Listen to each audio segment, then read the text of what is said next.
오늘 우리가 읽은 말씀 보면 기회를 잃어버린 한 사람이 나옵니다. 그 사람은 1절에 보시면은 아무개로 불립니다.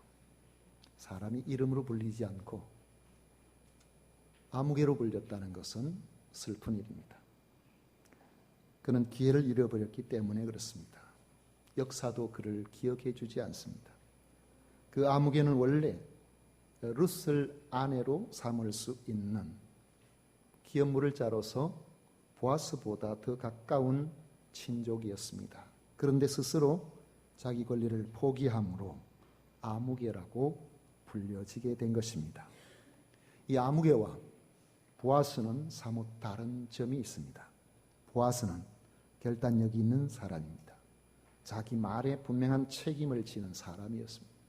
나오미가 그 사람이 오늘 이 일을 성취하기 전에는 쉬지 아니하리라고 룻에게 말했을 때에 그 말처럼 그날 즉시 룻을 위하여 기업 물을 자 선정을 하도록 성문으로 갔습니다. 당시 성문은 그 성읍에 유력한 사람들이 모여서 법적인 판결을 하는 장소였기 때문입니다. 마침 보아스가 말한 기업 물을 자가 지나갈 때 그를 불러서 올라오게 했습니다. 아무개여, 이리로 와서 앉으라. 그러니까 그 사람이 와서 앉았습니다.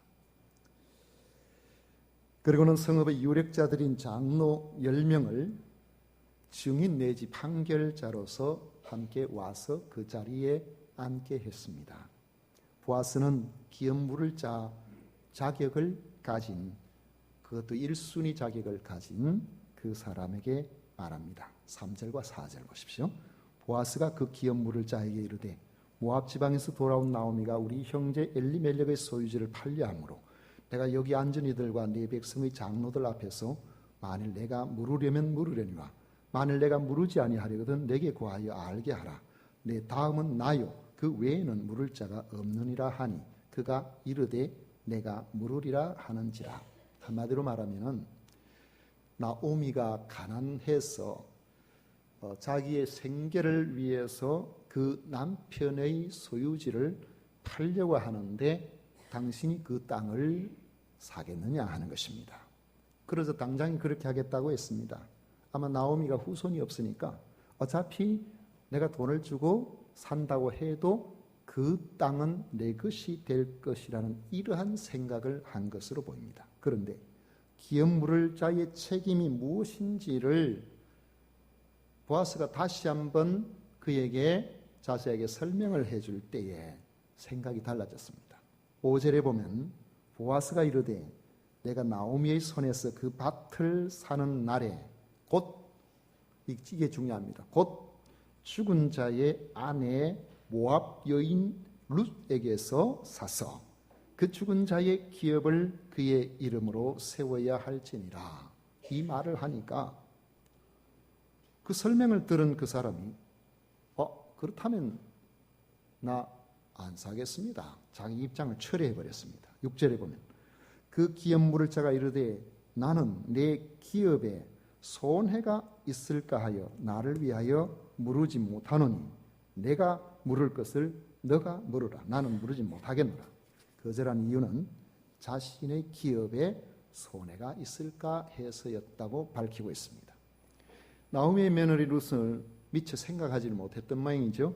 젊은 여인 룻이라면은 자녀를 생산할 것이 가능하고 그렇게 되면은 엘리멜렉에게 주어진 그 재산을 사서 그에게 그렇게 준 그것이 완전히 엘리멜렉의 가문으로 넘어가 볼 것이라는 그런 생각이 든 것입니다. 그래서 기업 물을 자의 권리와 책임은 자연스럽게 다음 순번인 보아스에게로 넘어가게 되었습니다. 보아스는 처음부터 자신에게 기회가 오면 회피하지 않고 기꺼이 자신이 그 책임을 감당하겠다고 했기 때문에 그는 기회를 놓치지 않고 바로 룻을 위하여 기업 물을 자로서의 책임을 다하게 됩니다. 예적부터 내려오는 기업 물을 자 책임 면제 전례가 있었다고 오늘 말씀 7절에 소개하고 있습니다. 7절 보십시오. 옛적 이스라엘 중에는 모든 것을 무르거나 교환하는 일을 확정하기 위하여 사람이 그의 신을 벗어 그의 이웃에게 주더니 이것이 이스라엘 중에 증명하는 전례가 된지라 했습니다. 기업을 무르는 것은 그 자체로 재산상의 분배를 의미합니다. 이 기업 물을 자 제도는 하나님께서 이스라엘 백성들에게 계속해서 그 이름을 존속시키도록 하시겠다는 하나님의 뜻 가운데 이루어진 제도입니다.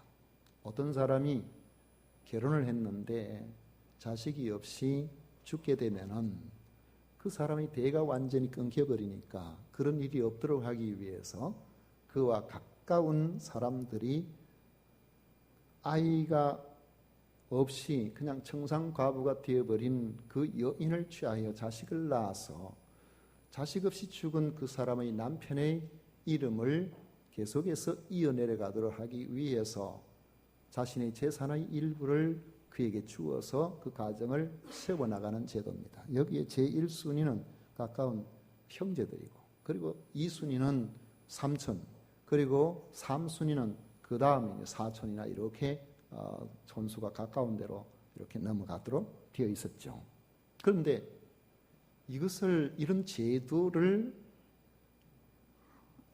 주시면서도 이것을 강제하지는 않았습니다. 왜냐하면 우리가 이런 제도가 그 선한 뜻이 있어도 그것을 이행할 수가 없는 환경에 놓여 있는 사람도 있거든요.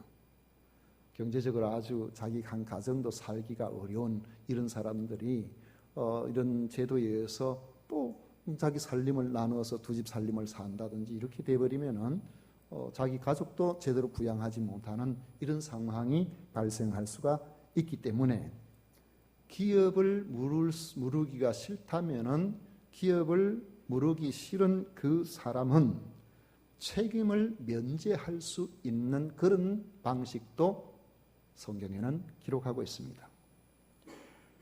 기업을 무르기 싫거든 자기 신을 벗어서 이웃들에게 주게 되면은 그는 기업 물을 자의 책임이 면제됨을 그 사회가 증명해 주도록 그렇게 한 것입니다.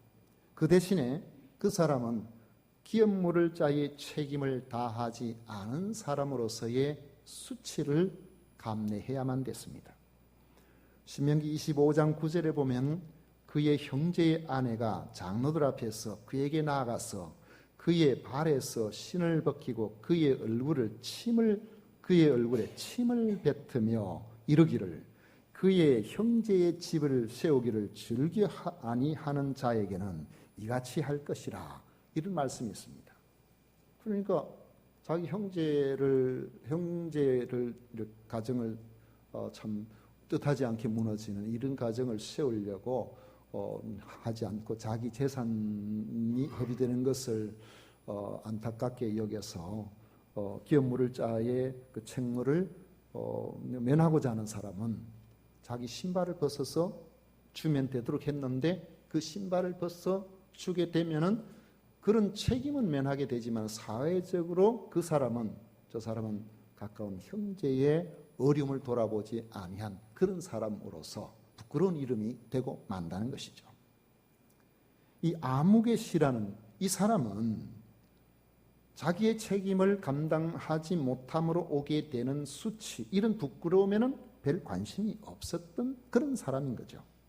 자기 책임을 면하기 위해서 보아스에게 기업 물을 자로서의 권한과 책임을 양도하며 스스로 신을 벗어버립니다. 8절에 보면 이에 그 기업 물을 자가 보아스에게 이르되 내가 너를 위하여 살아 하고 그의 신을 벗는지라.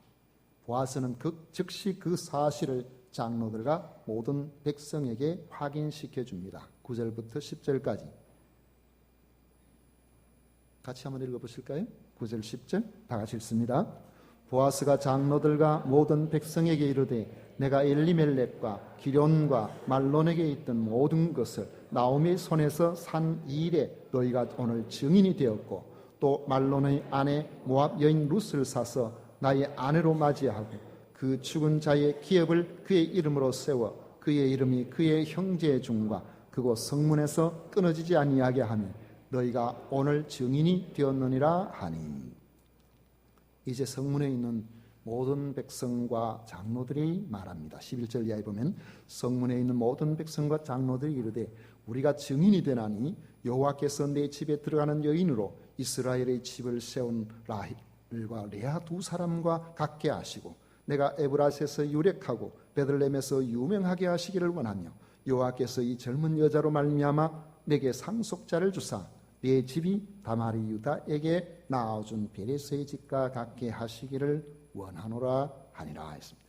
그들 스스로가 증인으로서 보아스가 룻의 기업 물을 자가 되었음이 법적으로 전혀 하자가 없음을 확인해 주었고 보아스를 야곱의 집안처럼 번성하고 베들레헴에서 유력하고 유명하게 되고 다말이 유다에게 낳아준 베레스의 집과 같이 하나님의 특별하신 은혜를 잊기를 축복해 주었던 것입니다.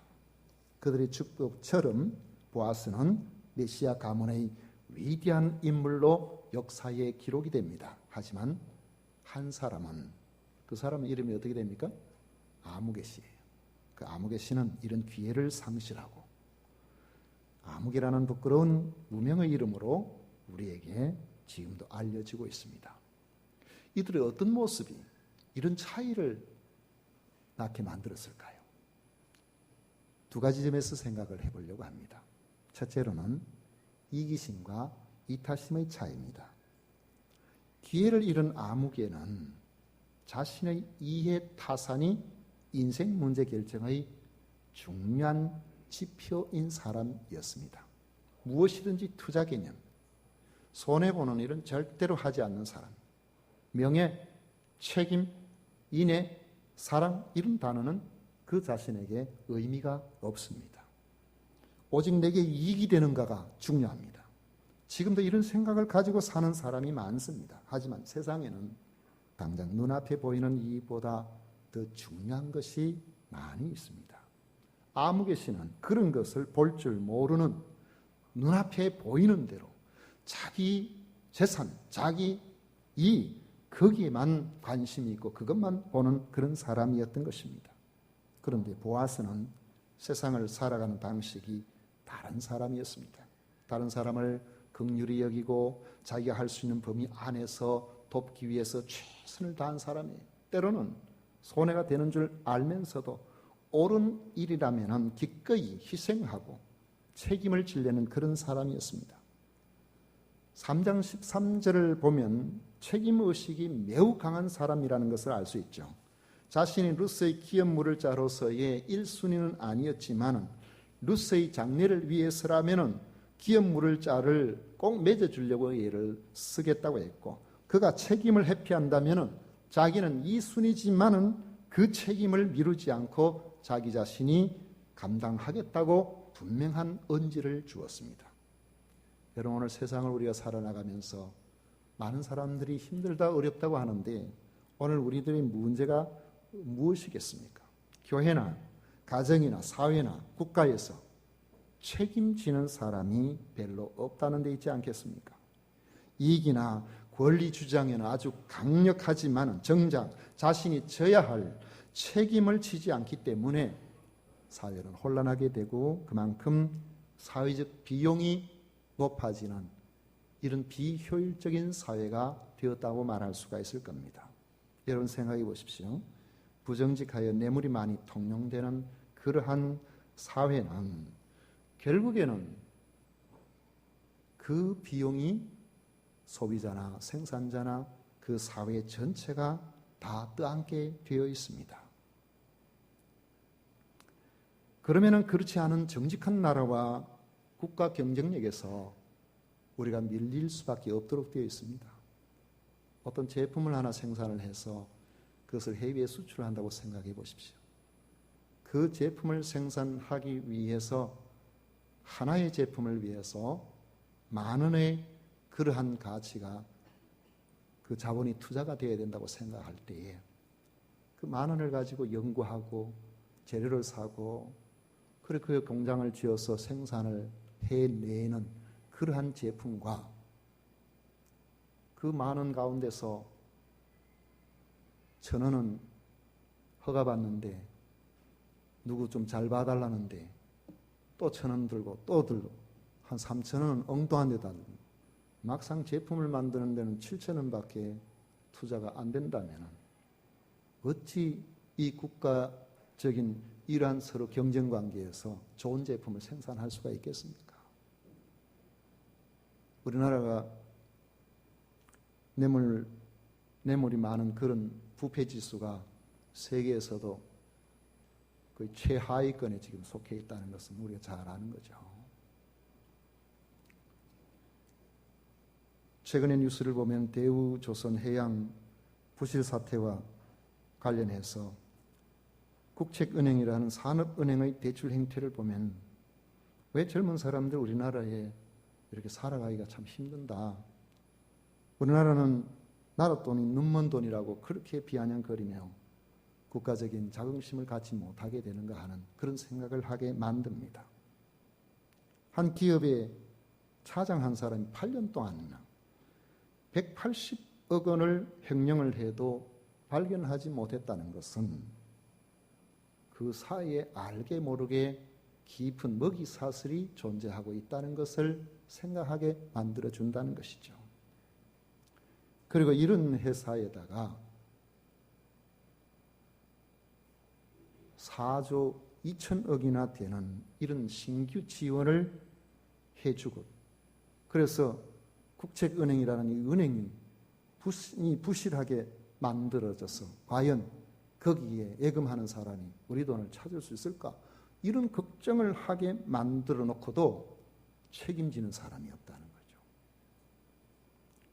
낙하산 때문에. 낙하산들은 청와대는 너가 잘못해놓고 왜 우리한테 그러냐 그러고. 이스라엘 사람들은 전통적으로 책임을 회피하는 이들을 가장 악한 사람으로 분류했습니다. 이러한 사상은 중세까지 이어져서 단테의 신국에 보면 지옥의 가장 밑바닥에 내려간 사람은 배신자 그리고 책임져야 할 자리에 있으면서도 책임지지 않은 사람이라고 되어 있습니다. 가정이나 교회도 책임지는 사람이 필요합니다. 보아스처럼 이기심을 버리고 하나님 앞에서 자신의 책임에 충실해 그 책임에 대한 이런 보상은 하나님께서 책임져 주시는 줄 믿으시기를 바랍니다. 또 한 가지는 소유의식의 차이 때문입니다. 아무개 씨의 생각에는 모든 재물의 소유권이 자신에게 있는 거예요. 내가 가진 것은 내 것이기 때문에 나는 손해보는 일을 절대로 하지 않겠다는 이런 생각으로 가득 차 있습니다. 반면에 보아스는 청지기 의식을 가지고 있는 사람입니다. 내가 가진 것은 하나님의 것인데 내게 적절하게 관리 잘 하라고 맡겨주신 것이라고 생각하는 것이죠. 기업을 물은다는 것은 한마디로 모든 것은 궁극적으로 하나님께 속해 있다는 사상에서 나오게 되어 있습니다. 신실한 하나님의 사람들은 하나같이 청지기 의식을 가진 사람들입니다. 다윗은 찬양하기를 시편 24편 1절에 땅과 거기에 충만한 것과 세계와 그 가운데 사는 자들은 다 여호와의 것이로다 했습니다. 성전 건축을 위해 예물을 준비하면서도 역대상 29장 14절에 보면 나와 내 백성이 무엇이기에 이처럼 즐거운 마음으로 드릴 힘이 있었나이까 모든 것이 주께로 말미암아 싸우니 우리가 주의 손에서 받은 것으로 주께 드렸을 뿐이니이다 했습니다. 보아스도 이런 물질감을 가진 사람이라고 볼 수가 있죠. 내가 맡아 있는 재물이지만은 엘리멜렉의 가문을 이어주는 일에 재물의 일부가 쓰임을 받는다면은 내 재산이 없어지는 것이 아니고 이스라엘 전체적인 맥락에서 볼 때는 하나님의 백성들인 이스라엘의 존속에 기여하게 되는 것입니다. 이 스케일이 자신에게 머물지 않고 이스라엘 전체에게로 확장된 이 청지기적인 사고를 가진 이런 사람, 여러분 하나님께서 어찌 많은 것을 맡겨주시지 않겠습니까? 보아스는 아무도 책임져 주지 않은 한 가정에 값을 치르고 책임을 지는 구속자이신 예수님의 모습이 들어있습니다. 보아스 때문에 루스의 가정에 대를 이어 계속해서 이어나갈 소망이 생긴 자신의 생명으로 우리의 죄의 값을 대신 치러주신 예수님 때문에 우리가 영원히 살 소망이 있게 된 것입니다. 오늘 우리들은 눈에 보이는 것 스냅 사진처럼 찍어서 그것이 마치 진리인 것처럼 착각을 하는 그런 시대를 살아가고 있습니다. 여러분, 스냅 사진 찍지 말고 동영상을 찍어야 돼요. 술집에 앞에 카메라 갖다 대놓고 아주 유명한 술집 앞에 30년 동안 동영상을 한번 찍어보세요. 그곳에 출입하는 사람이 같은 사람인지. 스냅 사진 찍으면 맨날 거기 오는 사람, 와, 술 마시는 사람 이래 많네. 아이고, 정말 술 장사 잘 되네. 세상에 이렇게 하고도 사람들 잘 사네. 이렇게 할는지 모르지만은 동영상으로 찍어보면은 젊어서 열심히 하던 사람은 어느 날 얼굴이 이상하게 바뀌어가지고 비실비실 하더니 나가버리고 그 자리에 또 딴 사람이 또 들어와요. 멀쩡한 사람 와요. 그 사람이 또 있다가 또 가버리고 또 나와요. 계속 바뀌어요.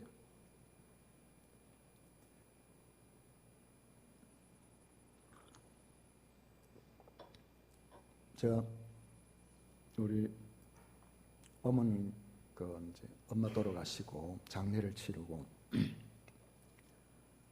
난 다음에 이상하게 마음이 담담하다 할까요? 엄마가 돌아가셨는데 마음이 담담해져요. 근데 장례를 다 치르고 집으로 이렇게 돌아오니까 주인 잃은 장독들이 한 20개 가까이 장독대에 이렇게 있는데 그 엄마의 손때 묻은 장독 아닙니까? 누가 그걸 쓰겠어요? 그 안에는 아직까지 된장도 있고 간장도 있고 근데 세월이 그래도 혹시나 싶어서 우리도 이제 저희들도 자식들이 많으니까 마음대로 할 수가 없었어. 저희가 이제 그 중에 장독을 한 개를 가져왔습니다. 엄마를 기억하려고 가져와서 지금도 집에 있습니다만. 그리고 얼마 있다 보니까 그 장독이 없어져 버렸어요. 집이 없어져 버렸어요. 땅이 다른 사람에게 넘어가 버렸어요. 제가 태어나서 자란 곳인데 100년이 넘는 감나무가 있었는데 감이 참 맛있는 감이 달린 그런 감나무인데 그 감나무는 비어져가 없어져 버렸어요. 새로 그 집을 산 사람이 다 뜯어버리고 거기에다가 집을 하나 새로 지어가지고 거기는 이제 식품 창고로서 고향에 가면은 기억에 남는 흔적이 사라져 버린 겁니다. 세월이 벌써 13년이 흘렀는데 저희 형제 중에 형님 한 분이 그 가까이 사촌이 사니까 명절 때 왔다. 우리 고향집에 늘 엄마 아버지가 계시던 그곳에 바깥 마당에 의뢰의 차를 세워놓고 아버지 땅이 내 땅이니까 그렇게 했는데 잠깐 사촌 집에 들어보기 위해서 그 땅에 차를 세워놨더니만 세상에 남의 땅에 차 세워놨다고 난리가 난 거예요. 그래서 형님이 하는 이야기, 야야, 너희 동생, 나 다시는 고향 안 가고 싶어.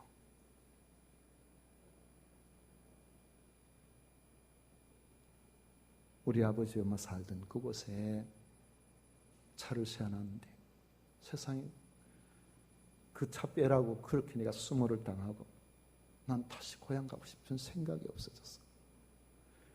생각해보면요, 그래요. 내 집이라고 내 땅이라고 그렇게 생각한 곳이 10년 후에 20년 후에 30년 후에 40년 후에 여전히 내 집 내 땅으로 그렇게 남아있는 것이 있을까요? 거의 없습니다.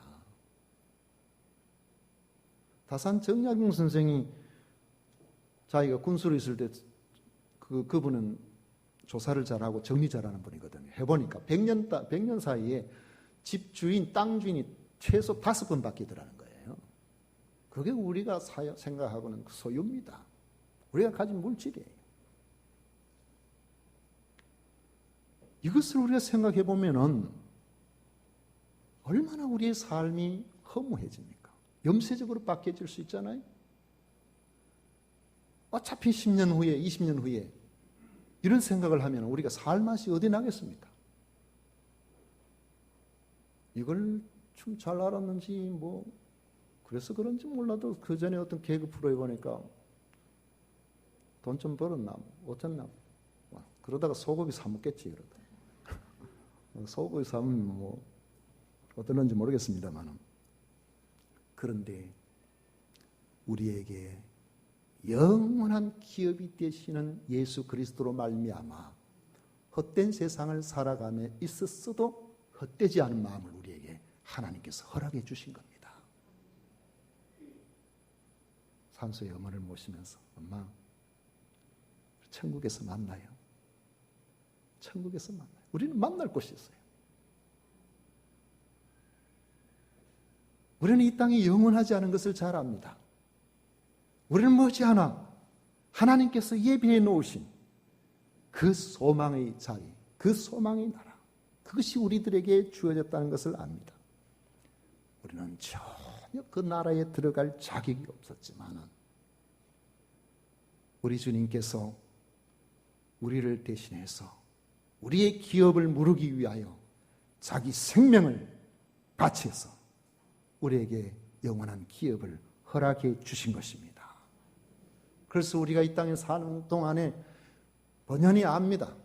믿는 사람이나 믿지 않는 사람이나 세상이 어떻게 돌아갈 것을 잘 알고 있습니다. 그럼에도 불구하고 낙심하지 아니하고 그 나라의 소망을 가지고 우리에게 주어진 매 순간에 최선을 다하고 충실하게 감당하고 하나님께서 내게 허락하신 청지기적인 이런 책임의식을 가지고 우리가 살아갈 수가 있는 것입니다.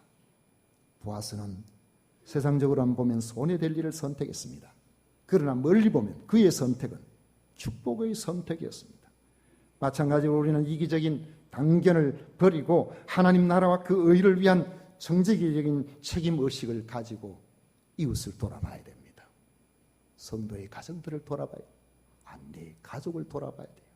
아내를 돌아보고 남편을 돌아보고 자식을 돌아보고 부모를 돌아보고 주님께서 마지막에 부탁하신 것이 그것이었거든요.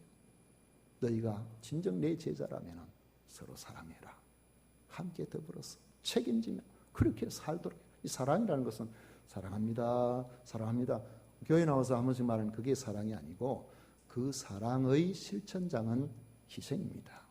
헌신이에요. 그가 필요할 때 있어주는 자리. 거기에는 시간이 투자될 수도 있고 물질이 투자될 수도 있고 어려운 자리에서 책임 회피하지 않는 그 자리가 바로 사랑의 자리가 되는 것이죠. 그리하게 된다면 여러분들이 계시는 그곳이 우리 주님께서 오라고 하실 바로 그때까지 천국이 될 겁니다. 하나님께서 기뻐하시는 자리가 될 겁니다. 이러한 일들을 잘 감당할 수 있도록 하나님께서는 그 일상의 모든 것을 주시겠다는 이 하나님의 섭리가 임하는 복을 받게 될 것입니다. 정직적인 삶으로 그 이름으로도 우리 하나님 앞에 기억되는 우리 모든 성도님들이 되시기를 축원합니다. 기도하겠습니다. 고마우신 하나님 아버지, 오늘 우리도 오늘 보아스와 같이 우리 예수님처럼 이 땅에서 주어진 우리의 삶에 책임질 줄 아는 청지기적인 삶으로 살게 하여 주옵소서. 아내에게 최선을 다하고 남편에게 최선을 다하고 부모님에게 최선을 다하고 우리 자녀들에게 최선을 다하고 하나님께서 우리에게 허락하신 이 사명에 최선을 다하는 우리 모두가 되게 하여 주셔서 하나님께서 보아스를 복되게 하신 것처럼 오늘 이 자리에 함께한 우리 모든 믿음의 식구들 복되게 하여서 그 이름이 이 땅에서 천국에